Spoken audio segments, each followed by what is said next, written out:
Nous sommes lundi 2 décembre, mesdames et messieurs, bonsoir et bienvenue dans ce journal. Le président de la République a quitté Bamako cet après-midi pour Paris, Bruxelles et Berlin. On le voit sur ces images, le président de la République est accompagné à l'aéroport de Bamako-Sénou par le Premier ministre, chef du gouvernement, d'autres membres du gouvernement et des corps constitués. À Paris, première étape de ce périple, Ibrahim Boubacar Keïta participera les 7 et 7 décembre en compagnie d'autres chefs d'État du continent au sommet sur la sécurité, sommet initié par le président français François Hollande.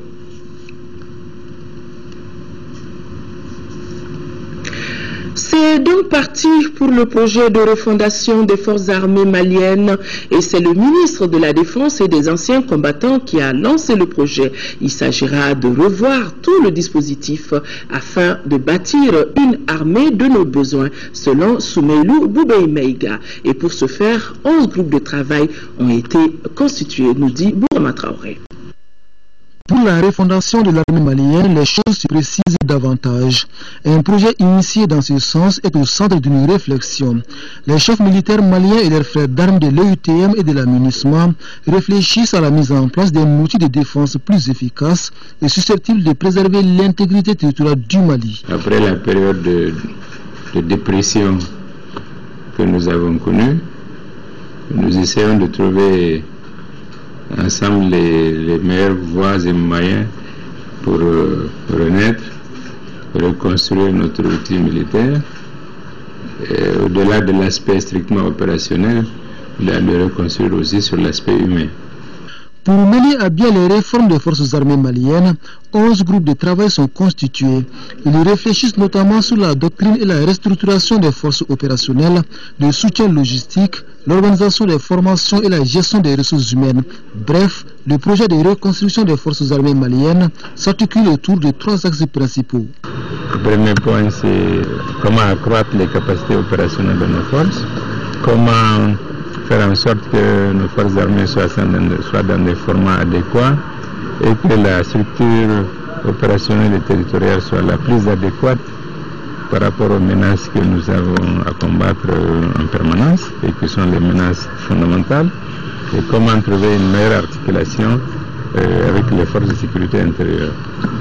Le deuxième point porte sur l'effort qui devra être porté aux ressources humaines, d'abord par l'amélioration de la condition militaire, c'est-à-dire non seulement de leur formation, leur instruction, la gestion de leur carrière, pour que la carrière, cette gestion-là soit la plus transparente possible et repose sur des critères objectifs de compétences, d'aptitude, mais aussi l'amélioration de la condition générale des militaires, c'est-à-dire les aspects non militaires de leur vie, tout ce qui touche à leur logement, à leur santé, à la vie familiale, à l'éducation des enfants.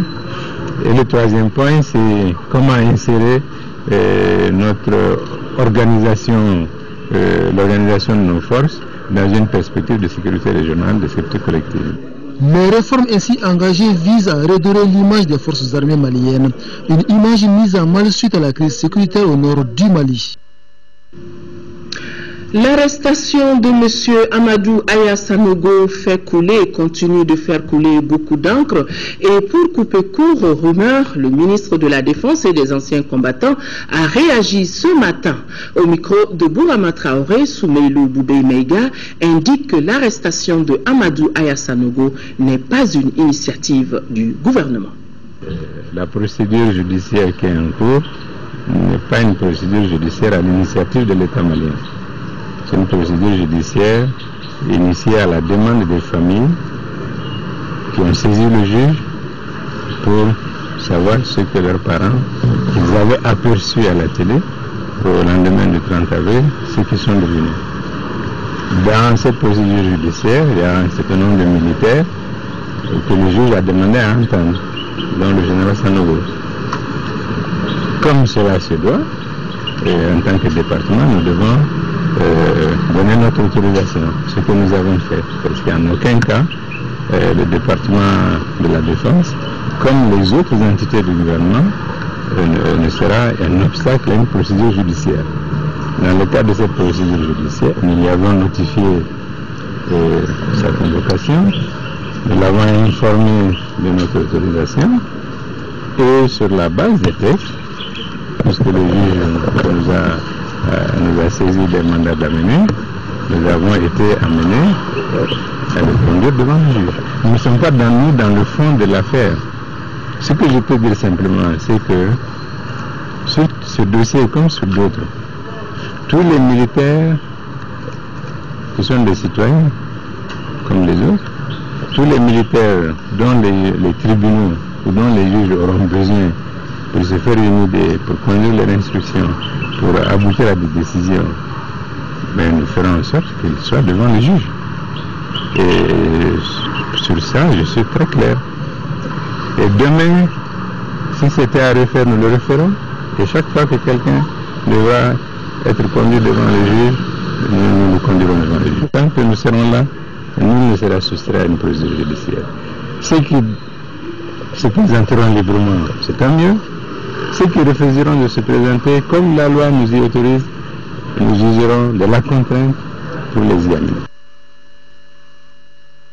L'autre titre de ce journal, le Royaume de Suède vient de faire une contribution de plus d'1 milliard de francs CFA à notre pays, laquelle contribution aidera à faire face aux méfaits des changements climatiques. Lamine Keita, compte rendu. Cette signature de convention entre le gouvernement du Mali, le Royaume de Suède et le Programme des Nations Unies pour le développement consacre le démarrage effectif du renflouement du Fonds climat du Mali, qui vient de voir la Suède lui remettre 1,146 milliard de francs CFA. C'est pour faciliter la mise en œuvre de la politique nationale du Mali en matière de changement climatique à travers son plan d'action. Au cours de la cérémonie, l'ambassadeur de Suède au Mali a indiqué qu'avec les actions communes, les défis seront relevés. Les défis en la matière sont énormes, mais ils sont à notre portée si nous restons convaincus que les transformations sociales, structurelles et économiques demandent pour être efficaces et durables des actions synergiques de tous les acteurs clés. Le représentant adjoint du PNUD au Mali a remercié le gouvernement suédois pour cette contribution. Le ministre de l'Environnement et de l'Assainissement a estimé que cette contribution va renforcer les capacités de l'Agence pour l'environnement et le développement durable. Le Fonds climat se présente sous la forme d'un fonds d'affectation spéciale multipartenaire.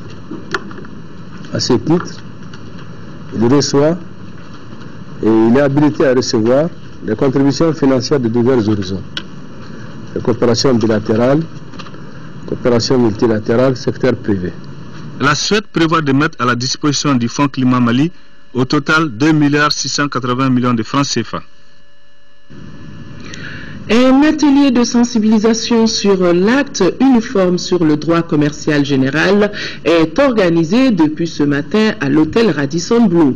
La session, qui va durer 2 jours, regroupe les membres de la famille judiciaire, des représentants du ministère de l'économie et des finances, compte rendu signé Isaac Thionou. Deuxième du genre en Afrique, cet atelier a pour objectif de sensibiliser sur l'acte uniforme relatif au droit commercial général, ce qui permettra de favoriser l'accès des entreprises au marché et jeter les bases d'un entrepreneuriat populaire. Pendant 2 jours, les participants seront mieux informés sur le statut de l'entrepreneur. Le statut de l'entrepreneur est un outil remarquable, imaginé et mis en œuvre par le législateur OHADA pour le développement du secteur privé et l'inclusion de l'informel dans le formel. Il vous revient, au cours de ces journées, de faire l'état de la question, d'identifier les principaux défis en vue de présenter un ensemble de recommandations pour la mise en œuvre effective du statut de l'entrepreneur, j'allais dire de l'internalisation du statut de l'entrepreneur. Le constat a été fait que près de 85% des acteurs économiques du continent évoluaient dans l'économie informelle plutôt que d'exercer comme commerçants ou opter pour l'une des formes de société prévues par la loi. L'atelier vient à point nommé en ce qu'il constitue une réponse appropriée à la forte demande de sensibilisation et de vulgarisation exprimée par les acteurs et consommateurs du droit communautaire OHADA. Prennent part à cette session les membres de la famille judiciaire, de l'économie et des finances, des impôts, du guichet unique et de l'UNPS. Visite de terrain pour le ministre du Logement. Le ministre du Logement a visité ce matin le Centre national de recherche et d'expérimentation en bâtiments et travaux publics. L'objectif était de s'enquérir des conditions de travail du personnel du centre. Moussa Fani. Cette visite du ministre du Logement a concerné le Centre national de recherche et d'expérimentation en bâtiments et travaux publics, CNREX BTP. L'établissement public à caractère scientifique et technologique est chargé d'entreprendre des études concernant les matériaux de construction et les systèmes constructifs, ainsi que les sols, fondations et essais technologiques. Ici, le problème évoqué est la méconnaissance du centre par le grand public. Nous sommes une structure de l'État qui a pour vocation de faire des études en ce qui concerne la relation des constructions, de faire des contrôles pendant l'exécution des travaux et on ne le souhaite pas, de faire des expertises sur des bâtiments existants ou bien des bâtiments qui vont avoir des problèmes. Nous avions ici en place une étude qui sait pourquoi elle est là et qui est engagée à relever tous les défis. Nous avons fait le point sur ce qui manquait, sur ce qui restait à faire. Et nous avons constaté, je crois que c'était un peu le plus grand défi, le fait que le centre ne soit pas suffisamment connu au-delà des milieux professionnels. Je pense qu'il y a un travail important à faire pour que le centre soit connu. Le ministre s'est dit satisfait de la visite. Pour lui, les autorités doivent s'approprier du centre pour les faire connaître au milieu professionnel. Au cours de cette visite, le ministre a rencontré les travailleurs du Centre national de recherche et d'expérimentation en bâtiments et travaux publics. Les échanges ont porté sur les prestations du centre et les différentes possibilités de faire mieux connaître la structure.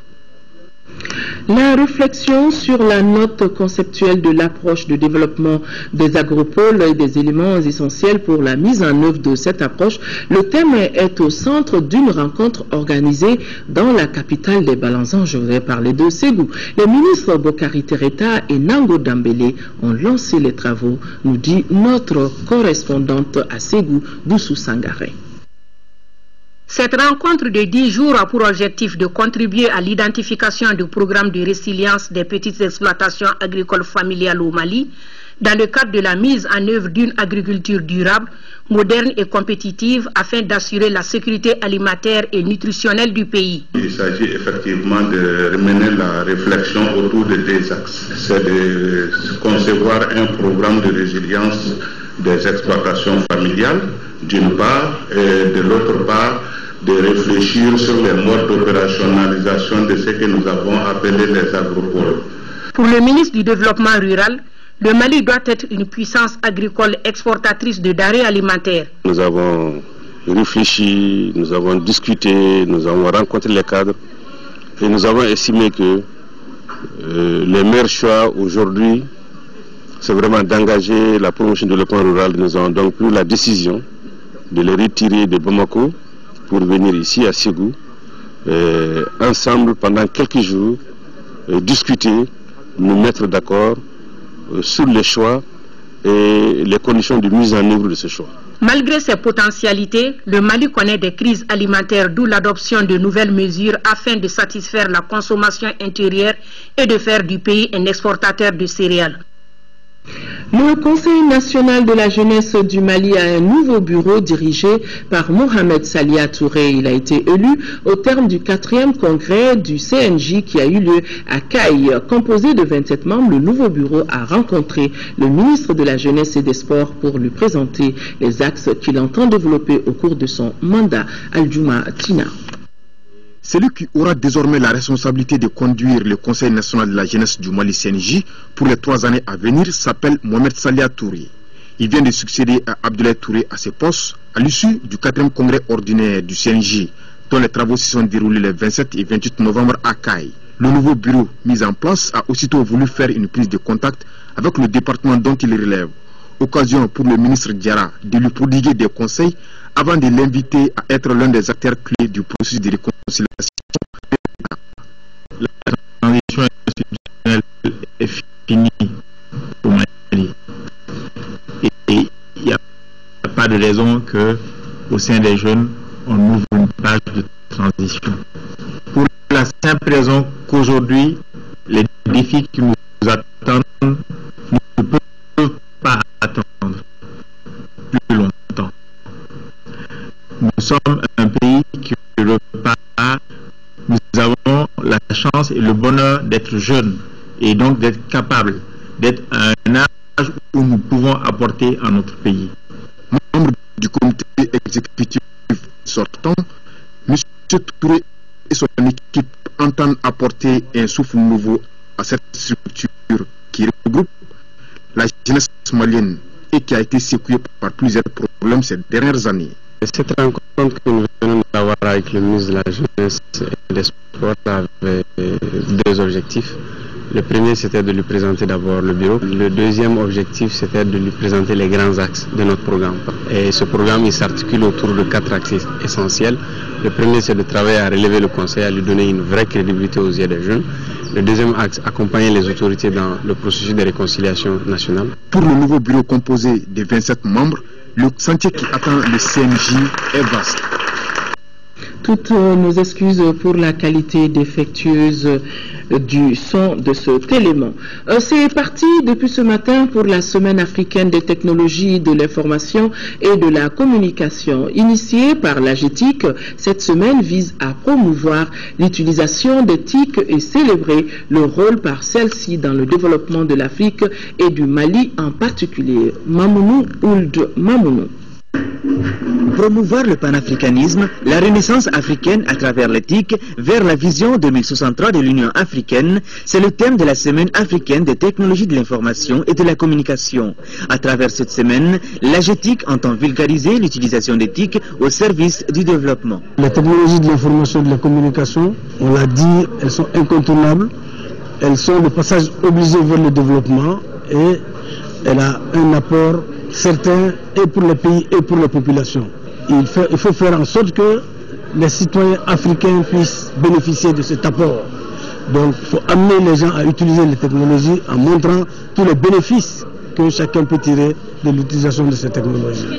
Pendant toute la semaine, des activités seront menées comme entre autres la formation gratuite en informatique, une vidéoconférence sur le panafricanisme. Certaines innovations ont été apportées dans le cadre de cette semaine africaine d'éthique.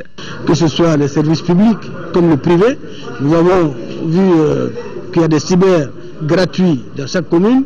Il était difficile d'organiser des activités dans une ou deux régions en laissant les autres. Donc ce qu'on a voulu faire et qu'on a pu réaliser, c'est un débat sur le panafricanisme ici et qui sera retransmis par vidéoconférence à Caille et à Sikasso. Ce mercredi 4 décembre est dédié à la journée sans papier à l'AGETIC. Une journée au cours de laquelle toutes les tâches quotidiennes des agents seront exécutées en ligne. Elle vise à faire de l'utilisation d'éthique un réflexe et à faciliter les conditions de travail en termes de gain de temps et de la réduction des dépenses. L'éthique, le même événement est célébré à Addis Abeba, la capitale éthiopienne, et cela jusqu'au 6 décembre prochain. Promouvoir le panafricanisme, la renaissance africaine à travers l'éthique vers la vision 2063 de l'Union africaine. Il s'agira au cours de la rencontre de 5 jours de discuter des enjeux de développement d'éthique en Afrique, d'échanger sur des questions de gouvernance de l'Internet et débattre de la gestion des spectres et de la transition vers le numérique. L'objectif final est produire un document contenant les défis majeurs du continent en matière d'éthique. Plusieurs délégués prennent part à la rencontre. La délégation malienne au rendez-vous d'Addis Abeba est conduite par Étienne Koulibaly du ministère de la Communication. C'est ce que nous signale notre correspondant à Addis Abeba, Alassane Djambélé. L'organisation s'occupant du respect des droits de l'homme, Amnesty International, a organisé ici à Bamako, à la Maison de la Presse, une conférence de presse. Il s'agissait de dévoiler à la presse le contenu de son rapport intitulé « Un agenda pour les droits de l'homme au Mali ». Le rapport fait le bilan de près de 2 ans de crise au Mali, notamment la problématique de l'atteinte aux droits de l'homme. Youssouf Diakité a suivi ce point de presse. Cette conférence de presse avait pour objectif de dévoiler le contenu du rapport d'Amnesty International à l'opinion nationale et internationale. Le dit rapport est intitulé « Agenda pour les droits de l'homme au Mali ». Ce rapport fait le point sur les 2 années de crise qu'a connu le Mali et il se veut un agenda pour les droits humains. C'est un dialogue que nous faisons avec les autorités et les autres parties au conflit pour proposer des voies pour sortir de la crise. Et il nous semble que malgré tous les efforts faits par le gouvernement en termes de réconciliation, d'élection, il faut que les droits humains soient au centre de la problématique. Les journalistes ont tout naturellement posé des questions relatives à la continuité de ce combat pour les droits humains et aux conférenciers de répondre que ce combat ne s'arrêtera jamais. Fait hier à Gao du forum régional sur la réconciliation, la paix, le chemin et la voie c'était le week-end dernier. Plus de 500 participants venus des cercles de Bourem, Gao, Ansongo et Menaka ont rencontré les différents experts venus de Bamako justement pour parler de paix. Nos envoyés spéciaux à Gao, Moussa Ari Meiga et Aluseni Touré. À Gao, nous avons entendu des sermons de colère contre un État qui fut absent à un moment fatidique.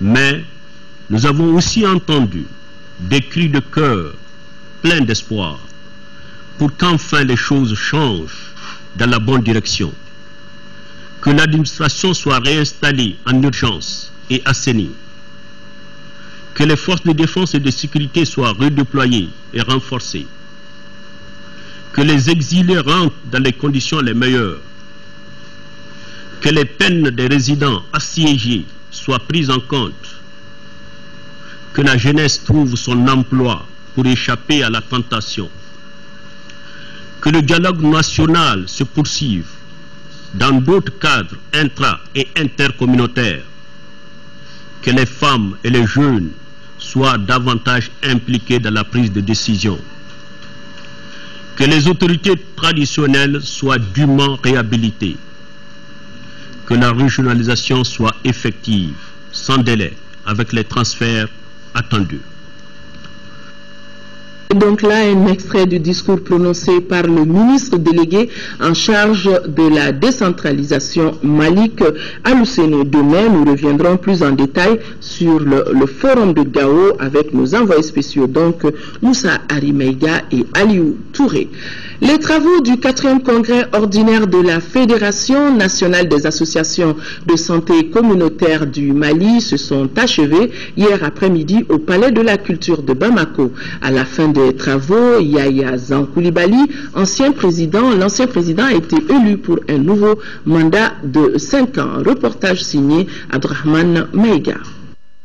Yaya Zankoulibaly succède à lui-même à la présidence de la Fédération nationale des associations de santé communautaire du Mali. Il est à la tête d'un bureau de 25 membres, dont 6 femmes. Ce nouveau bureau, élu pour 5 ans, a pour mission de poursuivre tout en consolidant les acquis dans la promotion de la santé communautaire, notamment la poursuite de l'implantation progressive des ASACO, l'amélioration de la qualité des prestations et la lutte contre les maux qui minent ce secteur. Ma satisfaction, c'est qu'aujourd'hui, la famille de la santé communautaire s'agrandit et la santé communautaire est en train d'être comprise, non seulement par les autorités politiques administratives, les collectivités territoriales, mais aussi et surtout par les acteurs, les responsables des associations de santé communautaire. Ce 4e congrès ordinaire a également permis aux participants d'examiner le rapport moral du bureau sortant et de faire le toilettage des textes régissant la Fédération nationale des associations de santé communautaire du Mali. Donc les ressources, exactement, je pense que nous comptons sur nos propres forces, mais nous comptons sur l'État, sur les partenaires techniques et financiers pour nous accompagner afin d'aller exactement à la mise en œuvre effective de nos missions de service public vers la population. Ce 4e rendez-vous a également été l'occasion pour les participants d'apprécier les résultats enregistrés pendant les 19 ans d'existence de la Fédération. Créée en 1994 avec seulement 44 associations, la grande famille de santé communautaire compte de nos jours plus de 1300 associations. Elle évolue dans le domaine de la lutte contre la pauvreté par l'offre de soins de santé à moindre coût aux populations.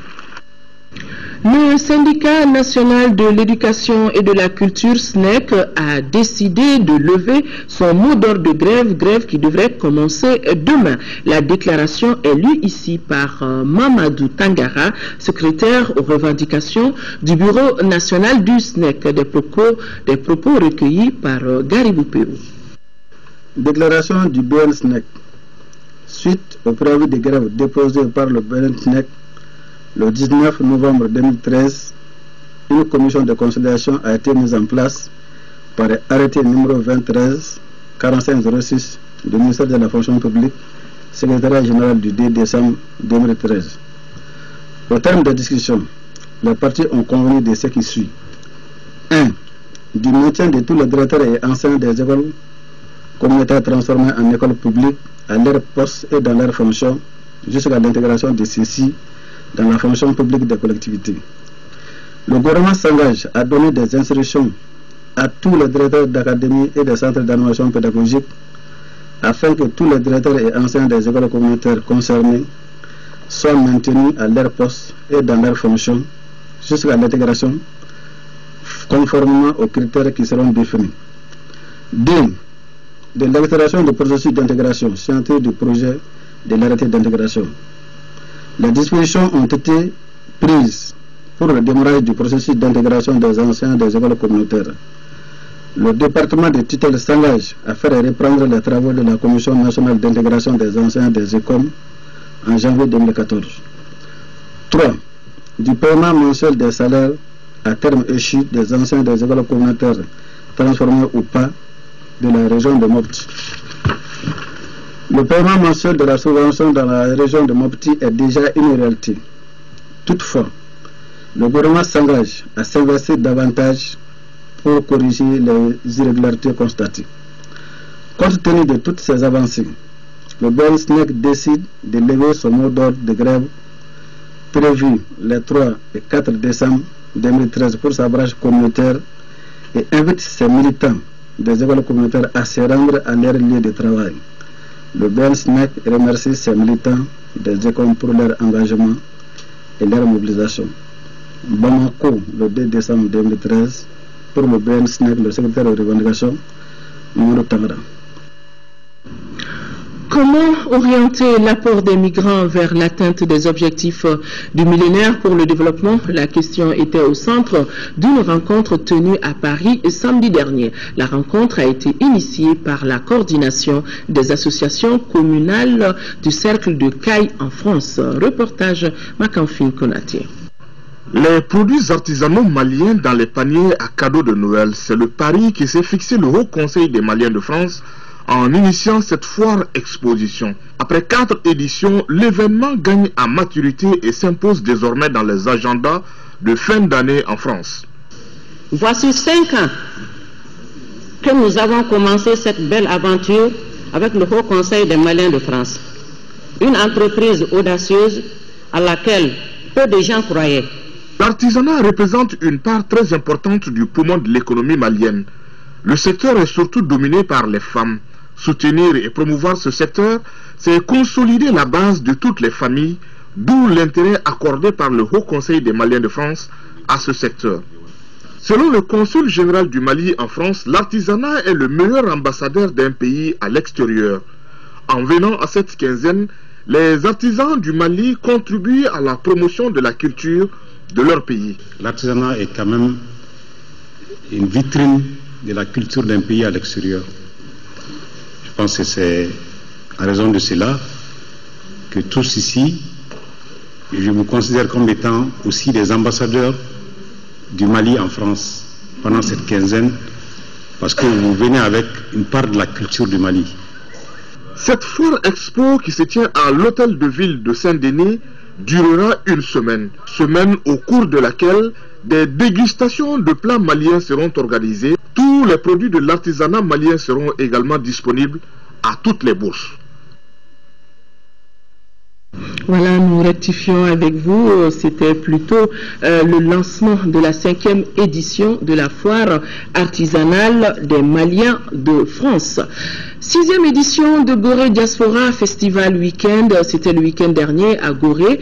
Gorée se trouve au Sénégal avec comme thème la préservation du patrimoine, les enjeux et impacts sur le développement local. Le Mali était l'invité d'honneur, compte rendu signé avec notre correspondant à Dakar, Suleiman Kantara Sissoko. L'île de Gorée, située au large, est classée patrimoine mondial de l'humanité depuis 1978 par l'UNESCO. Force est de constater que la situation de l'île est aujourd'hui alarmante. De nombreux bâtiments publics comme privés sont abandonnés, dégradés ou en péril, et l'érosion maritime attaque dangereusement le littoral. Ainsi, l'organisation de cette 6e édition de Gorée Diaspora Festival est l'occasion pour faire un plaidoyer fort pour la valorisation du patrimoine de l'île Mémoire, d'où le thème préservation du patrimoine, enjeux et impact sur le développement local. Le Mali a été choisi invité d'honneur parce qu'il est un des berceaux de la culture africaine avec son riche patrimoine culturel. Et le journal de la commune de Gorée, l'Insulaire, dans un numéro spécial, a choisi de faire un édito en images mettant en parallèle deux sites remarquables du patrimoine mondial que sont Gorée au Sénégal et Tombouctou au Mali. Le centre socio-collectif a accueilli un colloque autour du thème du festival où d'éminents chercheurs et autres personnalités ont fait des communications suivies de débats sur Gorée et le patrimoine africain en général. Gorée est préservé et qu'il y a un développement.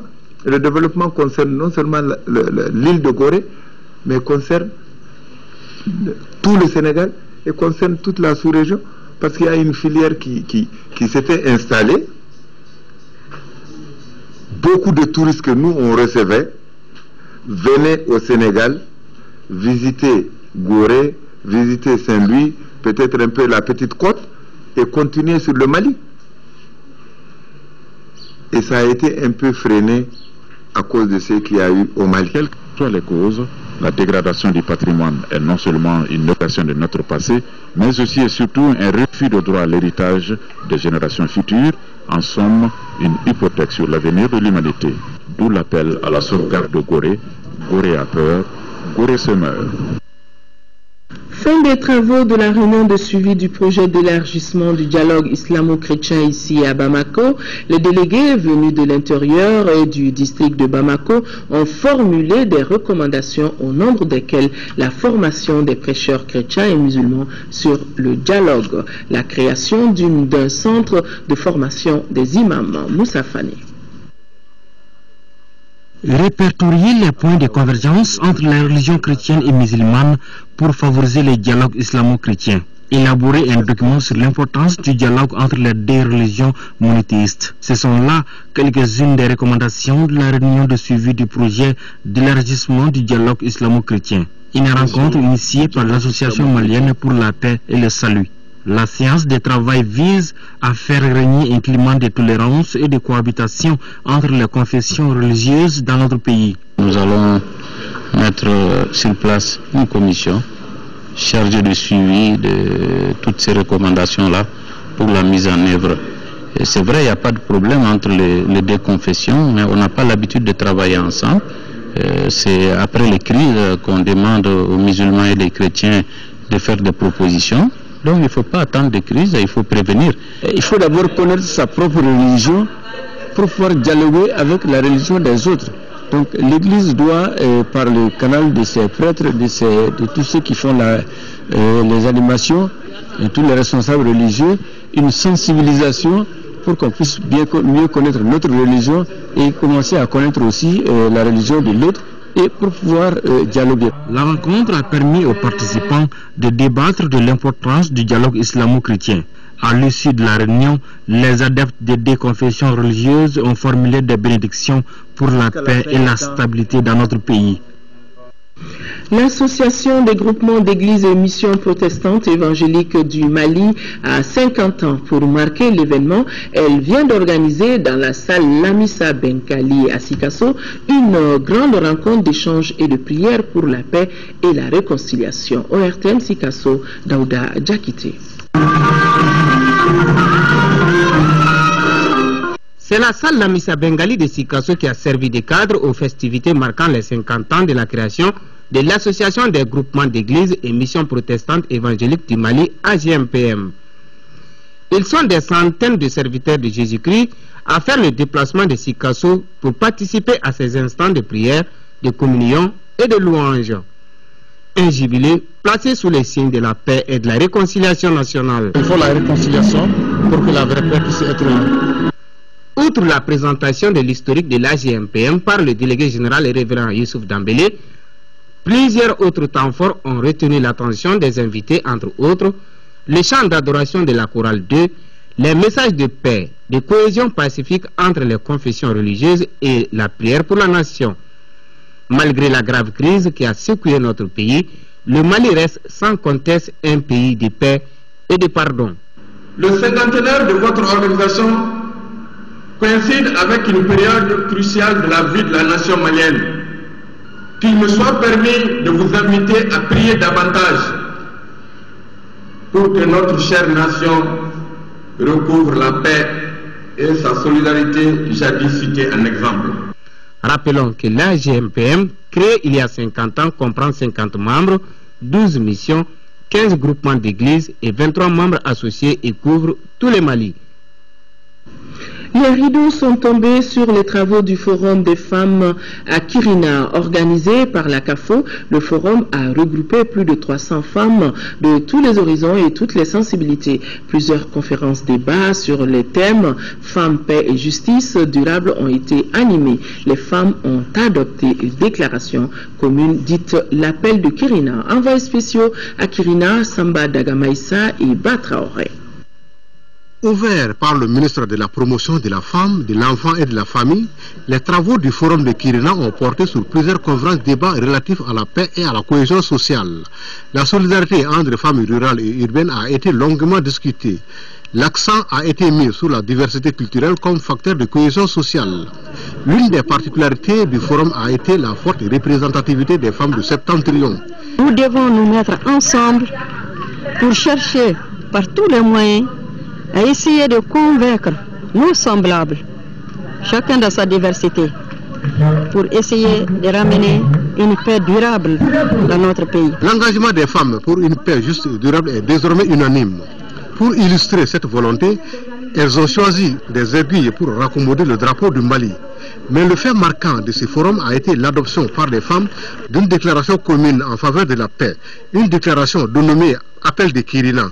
Les femmes ont décidé désormais d'être ensemble, qu'elles ne soient pas considérées comme femmes rurales, comme femmes urbaines, comme femmes du nord, comme femmes du sud. Et unanimement, on s'appelle femmes du Mali pour notre grand Mali. Nous avons décidé d'accompagner notre gouvernement dans la recherche de la paix. Les femmes ont décidé aussi désormais que toute action qui va s'entreprendre pour pouvoir restaurer la paix au Mali, elles vont s'impliquer. Cette initiative des femmes de la CAFO bénéficie du soutien des autorités du pays. Les femmes ont choisi Kirina, ça a son sens, pour venir chercher comment coudre le Mali. S'il y a cohésion entre toutes les femmes du Mali, ça ne peut que faciliter la tâche du ministère. Et quand le ministère a la tâche facile, je crois que ça lui permet vraiment de s'occuper des vrais problèmes des femmes, des préoccupations des femmes. À en croire de nombreux observateurs, le forum de Kirina a été une réussite tant sur le plan organisationnel que pour l'atteinte des objectifs. Les femmes entendent pérenniser cet acquis. La ville de Bougouni dispose désormais d'un centre comprenant des services sociaux de base et une mosquée. Ce centre a été réalisé grâce au concours de l'ONG Al-Farouk et ses partenaires Dubaï Charity et la fondation Cheikh Tami à hauteur de 40 millions de francs CFA. Compte rendu, Nouroum Sissoko. Un bloc de 3 salles devant servir de lycée franco-arabe, un dispensaire, une mosquée, un puits à grand diamètre et des toilettes. Voilà la composition du centre construit par l'ONG Al-Farouk dans le quartier Heremakono à Bougouni. Ce centre a coûté 40 millions de francs CFA à l'ONG et ses partenaires. Il doit permettre d'améliorer les conditions de vie des bénéficiaires. La population, c'est nos populations, c'est nos enfants, c'est nos frères, c'est nos sœurs qui a besoin de tous des infrastructures. La santé est importante pour la vie humaine, l'éducation est encore important. L'hydraulique, l'eau qui accompagne la santé aussi, et donc en plus la mosquée qui est pour les accompagner à leur culte. Les autorités du Bani Monoutié ont apprécié la réalisation de ces infrastructures. À la communauté tout entière, tout simplement, je demande de fréquenter en tout cas ces joyaux pour qu'ils soient utilisés à bon escient. Signalons que ce lycée franco-arabe est une première dans la ville de Bougouni. La transition est toute trouvée pour ouvrir la page chronique santé de cette semaine qui s'intéresse à une initiative visant à promouvoir la santé, celle d'une volontaire canadienne du Centre d'études et de coopération internationale.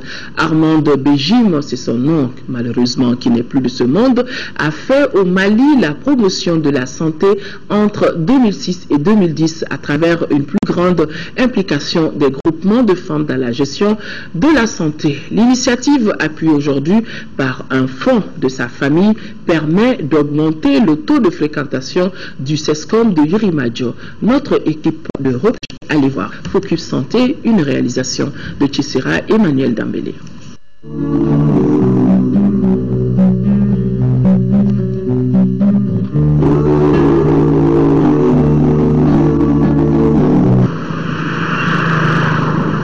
Au centre de santé communautaire de Yurimadio, les femmes du comité des utilisatrices du CESCOM sont toujours actives. Depuis 2011, une cuisine collective leur permet d'appuyer le personnel et les patients qui passent par ce centre. Mais le gros du travail, c'est l'information, la communication pour faire mieux connaître le CESCOM et améliorer la santé de la femme et de l'enfant. Les femmes qui sont ici, on peut les considérer aussi comme des relais. Elles appuient la sage-femme dans ses activités. Elles font des démonstrations nutritionnelles aux côtés de la sage-femme. Elles montrent aux femmes comment préparer des bouillies améliorées données aux enfants. Elles font ça non seulement au niveau du système, aussi dans leur zone. Elles servent aussi de relais à côté de la SACO. Parce qu'elles font des mobilisations dans leurs différents secteurs. Donc grâce à ces femmes, le taux de fréquentation du CESCOM a augmenté. Entre 2006 et 2010, Madame Béjim a appuyé la Fédération nationale des associations de santé communautaire au Mali.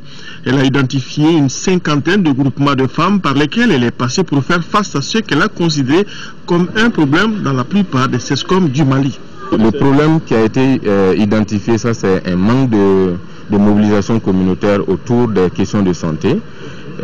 Pour pallier à cette mobilisation, elle a voulu impliquer les femmes parce qu'elles sont les premières à s'occuper de la question de santé de la famille. Donc en les impliquant, elles peuvent mobiliser leurs pairs pour pouvoir bonifier un peu le taux de fréquentation au niveau des CESCOM. Aujourd'hui, avec le fonds qui porte son nom, les femmes de Yurimadio ont contribué à faire connaître le centre de santé de leur quartier tout en améliorant son taux de fréquentation. Le comité a été mis en place en 2009 et ces femmes ont travaillé au niveau de la communauté pour non seulement expliquer aux femmes les prestations qui sont faites au niveau du CESCOM, mais ceci a permis à beaucoup de gens qui partaient chercher des services au niveau des CCRF, au niveau des hôpitaux, de venir au niveau du CESCOM pour avoir ces services-là. Et donc le taux a effectivement beaucoup, parce qu'actuellement on était à 60 malades par jour, mais actuellement nous sommes à 80-90 malades par jour. Donc chaque fois que les malades viennent, nous disent qu'effectivement les femmes nous ont rencontrés, nous ont expliqué les services que nous faisons et cela a apporté vraiment un bonus par rapport à nos activités. Les femmes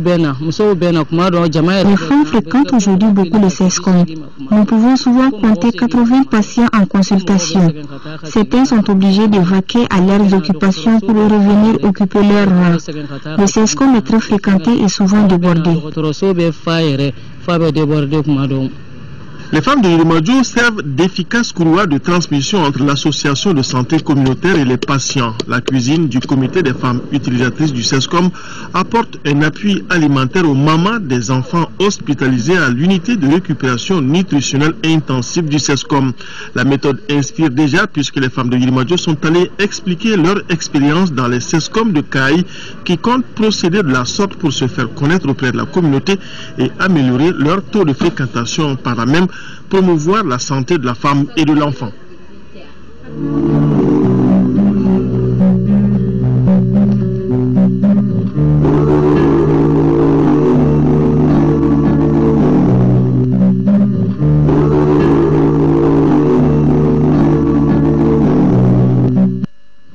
Sport football, championnat national de Ligue 1. Hier, 2 matchs se sont disputés au stade Modibo Keïta au compte de la deuxième journée. Le COB et l'ASB se sont séparés 1 but partout. Le stade malien de Bamako a assuré le strict minimum 1-0 face au CSD. Le résumé de ces 2 matchs avec Siragatou Sissé. En jouant à domicile pour la première fois de la saison, le Stade Malien de Bamako, champion sortant, retrouve l'ambiance du Stade Modibo Keïta avec la venue du CS Dougoulofila. Le jeu proposé par les acteurs n'est pas luisant en première période. Le Stade Malien de Bamako force son destin à la reprise. 61 minutes, sur un pressing des Blancs, Issaka Samake, monté aux avant-postes, dépose parfaitement le ballon sur la tête de Boubacar Sempara, l'ancien joueur de l'ASB, pour le seul et unique but du match. Le face-à-face COB-ASB a toujours passionné le public. Ces deux équipes pratiquent un football à la fois technique et physique. La première période est à l'avantage du COB. 42e minute, suite à une mésentente entre le défenseur Idrissa F. Keïta et son gardien, l'attaquant olympien Henri T. Sanday marque. À peine la pause entamée, une coupure d'électricité s'invite au stade Modibo Keïta pendant 20 bonnes minutes. La seconde mi-temps peut démarrer. Comme un coup de poignard, l'ASB dans le temps additionnel revient à hauteur par Zamblé Stéphane.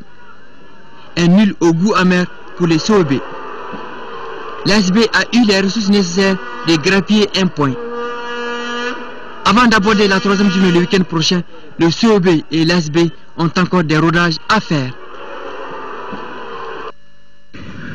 L'écrivain malien, page noire de ce journal, l'écrivain malien Moussa Konaté n'est plus mort en France à l'âge de 62 ans. Moussa Konaté a fait découvrir au monde le Mali authentique. Installé en France, l'écrivain n'a jamais perdu de vue sa terre natale, soit par le festival Étonnant Voyageur qu'il a dirigé pendant 10 ans, soit par ses essais où il interrogeait la situation politique de son pays. Garibou Pérou nous parle de Moussa Konaté.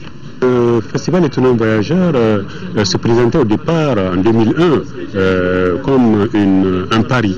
On a vu au fil du temps, on a vu les choses évoluer, on a vu un public de plus en plus important, on a vu des jeunes qui s'intéressent de plus en plus à cette manifestation. Sourire aux lèvres, voix douce et imposante, c'est bien lui Moussa Konaté. L'écrivain malien s'est éteint samedi dernier à son domicile à Limoges en France, où il vivait depuis 1999. Né à Kita en 1951, Moussa Konaté est diplômé en lettres de l'école normale supérieure El Soup de Bamako. Passionné par la littérature, il abandonne la fonction publique pour se consacrer à l'écriture. Moussa Konaté a publié une vingtaine de livres. Publication symbole de l'étendue de son savoir et sa souplesse verbale. Le prix de l'âme est le titre de son premier roman paru en 1981. Dramaturge, romancier, co-directeur du festival Étonnant Voyageur à Bamako, Moussa Konaté est aussi éditeur. Il a créé en 1997 les éditions Le Figuier, devenant ainsi le premier écrivain éditeur du Mali. Parmi ses œuvres, on peut citer En route pour Tombouctou, Les mondes d'Ogon et l'Afrique noire est-elle maudite. Une œuvre dans laquelle l'auteur se demande pourquoi tant de corruption, tant de guerres et pourquoi l'Afrique tarde-t-elle à se développer. Et cette œuvre donne le plaisir de la lecture pour la jeunesse qui lui tenait à cœur. Marié et père de 2 enfants, le corps de Moussa Konaté arrive à Bamako samedi prochain et les obsèques auront lieu dimanche à Bamako. Le ministre de la Culture, au nom du gouvernement et du monde de la culture, profondément éprouvé par une si grande perte, adresse ses sincères condoléances à la famille du défunt, tout en ayant une pensée pieuse pour ce éminent homme de lettres dont le parcours honore le Mali et au-delà le continent africain. Paix à son âme. Voilà, mesdames et messieurs, c'est donc tout pour ce journal. Merci de l'avoir suivi.